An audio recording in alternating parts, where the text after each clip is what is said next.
One of my first memories is living in this house and going out the front to pick a lemon. We'd also have to pick parsley, which was not so fun when you're a kid, but it's much nicer now.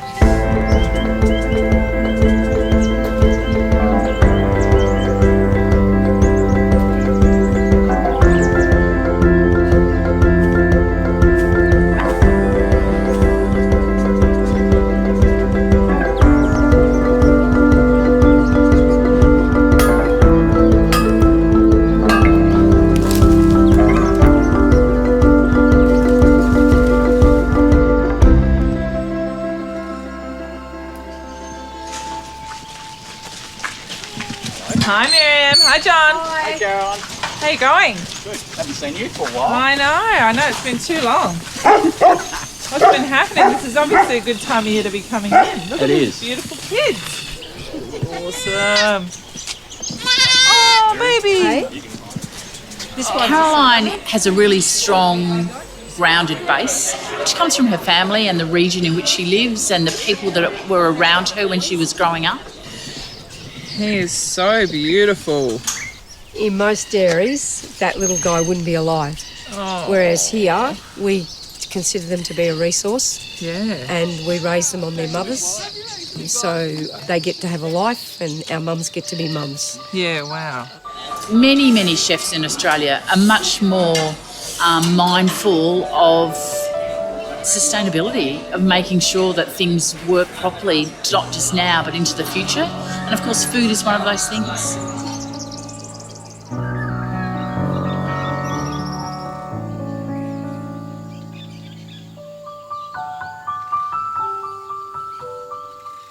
Food will always tell on you, so you really need to know where it comes from and how it was produced. I always think it's really important to get the produce right, and then you don't have to do too much to it. Hi Caroline, how are you? Really well. Good to see you. Did you enjoy the party the other night? Oh, excellent. A good gathering of the valley. That's right. Yes.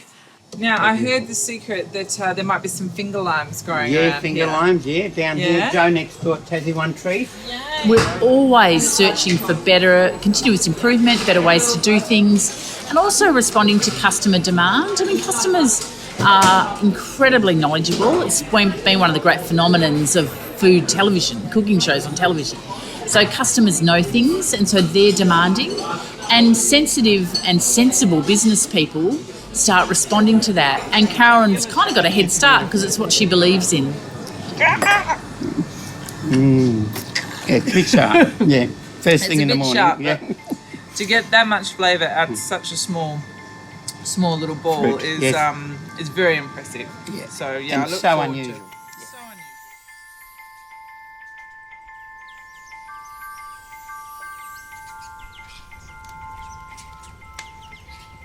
Well, the Swan Valley is the first humane food region in Australia, which is really exciting because you know where that food comes from, you know it's been cared about.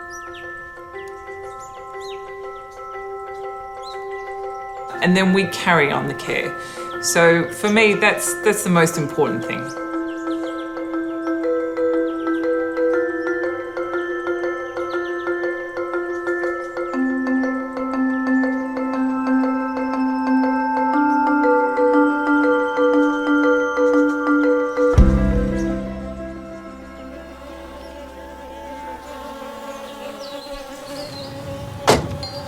I have a very close connection, I feel, with bees. I always have.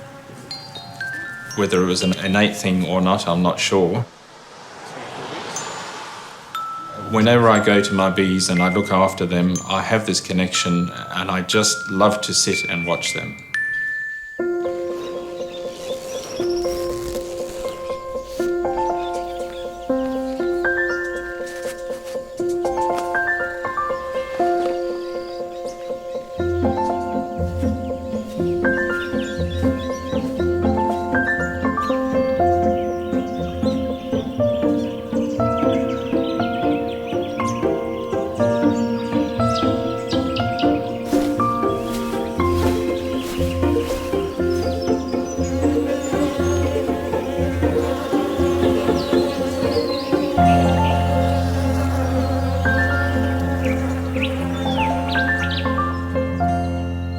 Bees offer us a rare insight into their world, into the insect world, but socially they are absolutely amazing in the way that they get on together. They perform all these different duties commonly for the good of the community, so to speak.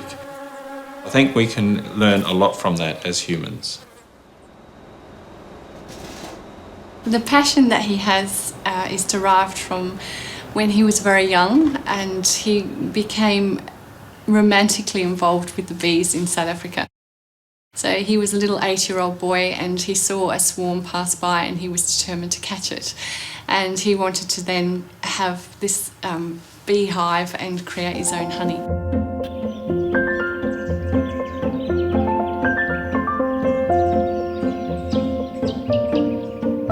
The bees are, a bit almost his children. I mean, almost like a very dear pet.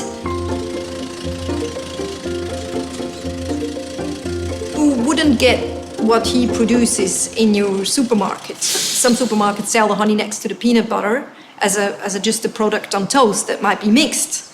Whereas Rupert has a wide variety of honey, and he's very proud of that he has one of the widest varieties of honey you can find in Western Australia in his shop. His niche is that he's so diversified, that he has so many different kinds.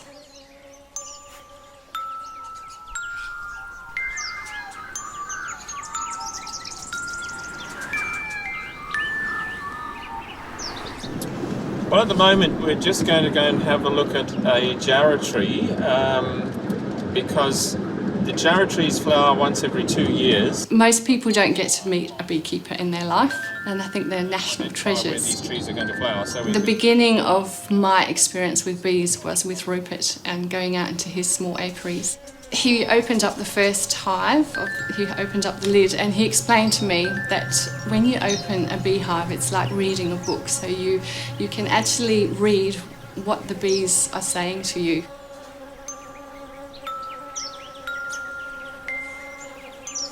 I became besotted by the bees. It was just an amazing experience, and I think from that moment I also caught that bug and became enamoured with how bees can provide such a beautiful thing for man, and they're such an amazing insect. There is a growing, passionate group of people who care about the bees, who want to have these natural honeys, who want to market them at a fair price. In WA, we have some of the very best honey in the whole world, we have to say that.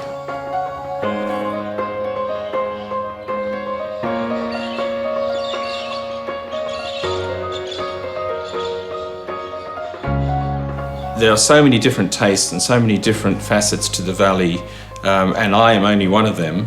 And together I think we form a very good bond and a very good showcase of what we all do.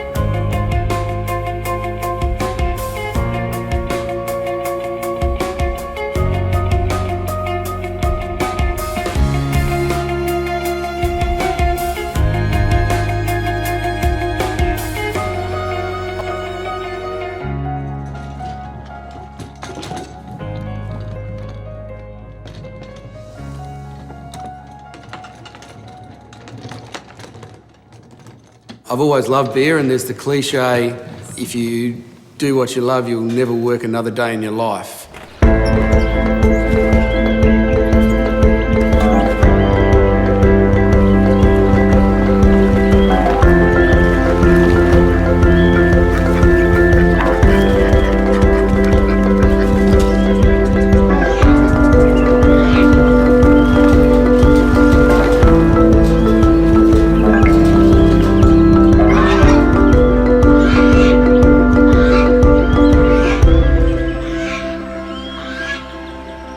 Craft beer as a drink is barely recognisable to the yellow fizzy lager that 90% of beer drunk in Australia is. A visit to the US and Europe in the late 90s made me realise that there was much more to beer than what we were able to buy here in Australia. And so on returning from that, we set about, with a good friend of mine, opening up Feral Brewing Company.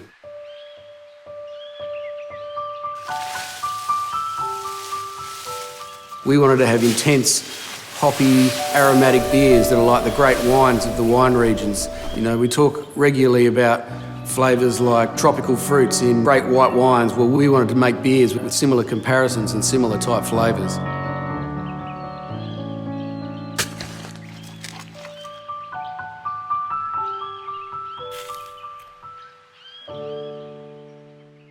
One of the things that suits large multinational corporations is to homogenise everything, and they do it with lots of what we consume. The Swan Valley for us is a place that challenges that across all of its offerings, its food offerings, its wine offerings, and we believe in the beer offering that we give as well.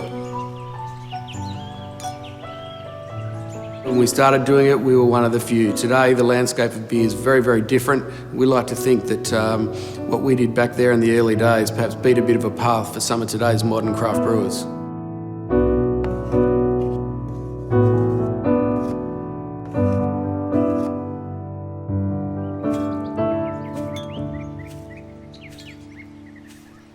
Well, I took my first steps in the Swan Valley, so I've been part of the Swan Valley my whole life, and it is part of me.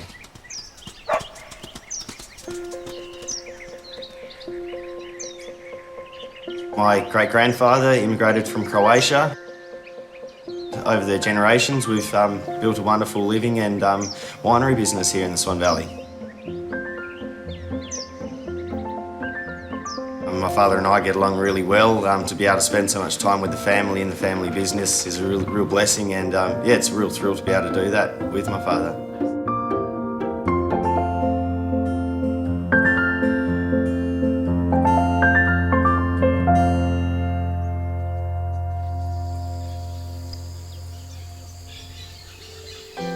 Our season starts with pruning the grapes. We get to tend the vines all year. We pick the grapes ourselves and make the wine ourselves, and then bottle the wine and sell it to the end consumers. So it's a really rewarding lifestyle, I suppose, being able to craft something from the land and be able to see people enjoy our fruits of our labour for the 12-month period. My great-granddad would be very proud of the Swan Valley. The Swan Valley started from very humble beginnings and it's evolved to a world-class destination. So I think it'd be out of his expectations as to where we've come, and I'm very proud, and I know my father is as well.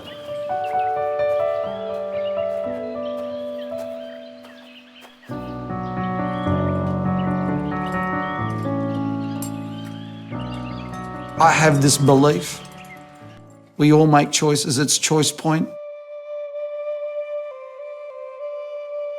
And my choice point is to live in fantasy.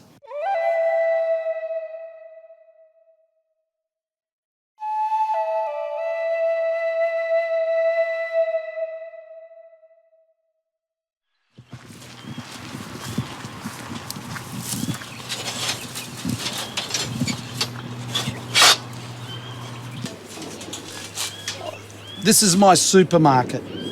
This is where everything that I don't require or I've finished with lands up for safekeeping. But this stuff is really precious. You know, like bolts that have come out of the Fremantle jetty. New hand. It's got life and it's actually telling you something. You wouldn't know it or think it, but I tend to keep everything, you know? Antonio comes into your life with a blast, obviously. He's full of energy and enthusiasm. And I love it. And like, you know, my junk is not for sale. Just love it. He makes, you know, unusual things, things that you just don't think. Well, put it this way, not practical, but beautiful. And of course, it'd have to be something to do with the psh of a blacksmith making, you know, that throwing something on it makes fire and smoke. And I think that would also be part of the whole thing of being a wizard, you know. Look what I've done out of...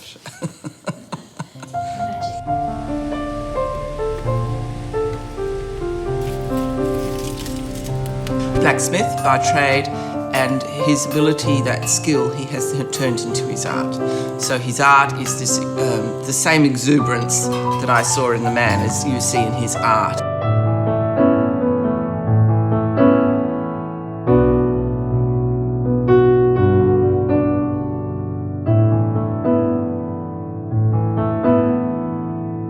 The sacredness of creating sculpture is that we all create it. You know, courage, bravery, wonderful. And you always brought a community together. Put your hands together for them. Beautiful, beautiful. Because it's our beautiful. stories. It's about community. Community is at the basis of, you know, it doesn't take a mum and dad to raise a child. It takes a whole community.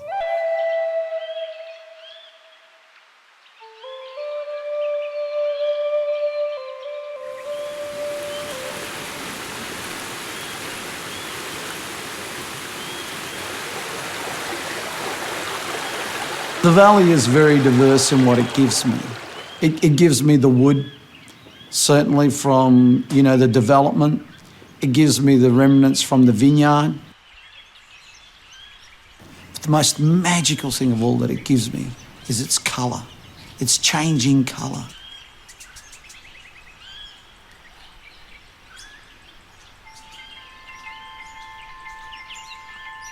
It's like if Van Gogh or Monet was here, they would be in love with the changing colours.